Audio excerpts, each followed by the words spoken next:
Кафе Бене дэлхийн 13 оронд 1600-аар салбартай кофе шопын сүлжээ юм а.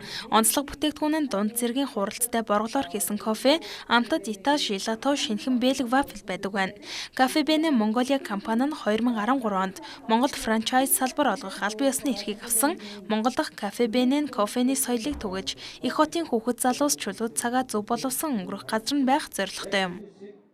저희 카페베네는 Саудын Араб хүртэлд хийсэн манай кафе бенэ маань одоо бүхий л улс орон зах зээлийн судалгаагийн салбараа нээж хамгийн сайн амттай кофе болон кофений соёлыг түгээн дэлгэрүүлэх төлөвлөгөөтэй ажиллаж байна.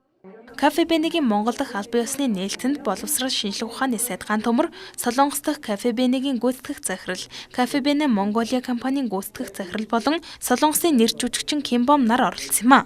Кафе Бене нь одоогоор Макс Молл худалдааны төв, их дэлгүүр, Метромол худалдааны төв, Ариг банкнд салбараа нээсэн, цаашид нийслэл хотс даяар 20 салбараа нэмж нэхээр төлөвлөжээ.